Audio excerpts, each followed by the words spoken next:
هو بجد ممكن حسين الشحات يسيب الاهلي ويمشي؟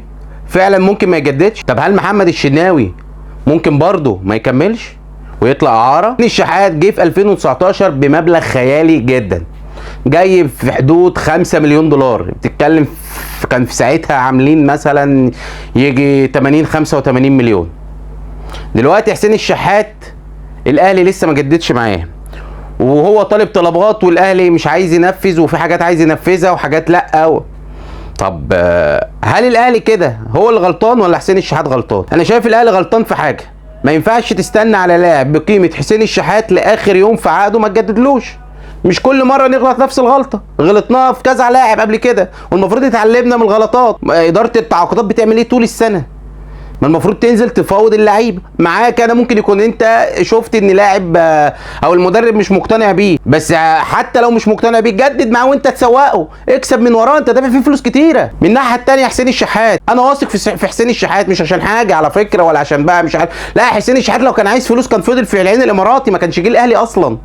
حسين الشحات اتنازل كتير قوي عشان يرجع الاهلي، هو بس كان في سوء تفاهم في نسبه المشاركه، وعلى ما اظن في النهارده قاعده والمفروض كل حاجه تخلص، واتمنى تخلص. حسين الشحات لعيب كويس جدا، وبدا يا عم حسين، انت يوم ما بدات تفوق بقى هتقعد تقول لي عايز عرض وجاي لي عرض ومش جاي لي عرض. احنا معلش استحملناك 3 سنين ولا 3 سنين ونص، انت ما بداتش ترجع حسين الشحات الا السنه دي بس. ويا اداره الاهلي بعد اذنكم، اللاعب اللي بيفضل له سنه جدد له يا كابتن، على الاقل لو المدرب بتاعك مش عايزه استفيد منه ماديا، انت مش جايب اللعيبه دي ببلاش.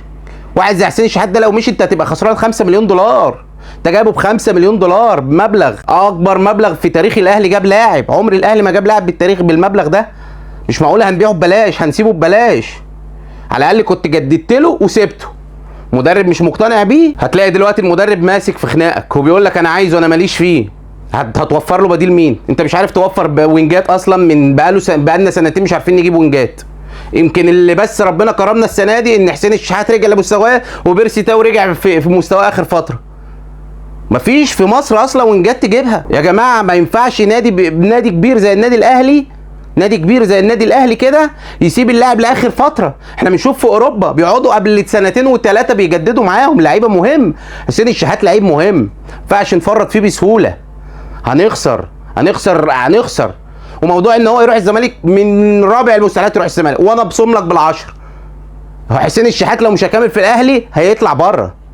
معلش يا مساك حسين الشحات، بعيدا بقى ان حسين الشحات ده متربي في الدرجه الثالثه زي ما بتقولوا وبيعشق الاهلي عشق، بس ما تزعلش مني مش هيروح فريق رئيس النادي كان بيقول عليه شحات وكانوا بيتنمروا عليه.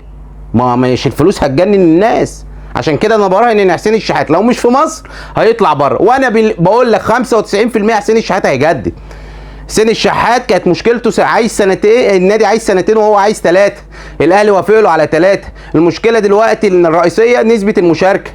حسين الشحات في ديل اتعمل ان اخر سنه في العقد هتبقى من غير نسبه مشاركه، ياخد من غير النسبه 25% بتوع نسبه المشاركه وهيشارك عادي. ما شاركش هيكرموه زي ما عملوا مع وليد سليمان في اخر فتره، جددوا له من غير نسب المشاركه. دي الحاجه الاخيره الاعلانات. الاهلي خلاص اتفق معاه يا حسين، اي اعلانات تجي لك بتاعتك، الاهلي مش هياخد منك نسب.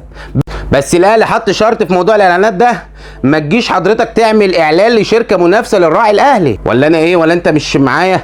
يعني مع حضرتك الاهلي الراعي بتاعه اتصالات، ما تجيش تعمل لاورنج، ما تروحش تعمل لفودافون، لا اعمل لاي منتج ما يكونش راعي منافس للرعاه بتاع الاهلي. محمد الشناوي من سنتين بالظبط كان جاي له النصر السعودي بمبلغ خرافي، والاهلي قعد معاه، والاهلي كان فعلا محتاجه، وقال له يا كابتن محمد عايزينك، ما ينفعش تسيبنا. ورضوه وعدلوا له عقده وعملوا له اعلانات ويعني فل شمعه منوره زي ما بيقولوا. دلوقتي نفس القصه تاني، بقت لعيبه الاهلي هي اللي كل يوم ده هيمشي وده هيقعد وده. طب انت لما هتمشي حسين وحمدي فتحي والشناوي وتقول لي بيرسي تاو وتقول لي مش عارف مين، طب احنا هنلعب بمين حضرتك؟ وانت فاكر انت كده عملت الانجاز؟ جماهير الاهلي ما بترضاش، مش بترضى. طول ما بتاخد بطوله عايزه اللي بعدها واللي بعدها واللي بعدها، مش هتيجي على بطوله وتقف. عشان بس انبه حضرتك فيها كاداره، ما تقوليش انا مش عندي عمله صعبه وامشي اللعيبه. اتصرف يا فندم، انا عارف المغريات للعيبه كتير، وبرضه يا لعيبه انتوا لعيبه معلش، بتاخدوا صيت وبتاخدوا نجوميه وبتاخدوا. يعني ما تقوليش انت هتروح تامن مستقبلك، وانت حضرتك لما تاخد لك من 15 و20 مليون كده مش مامن مستقبلك؟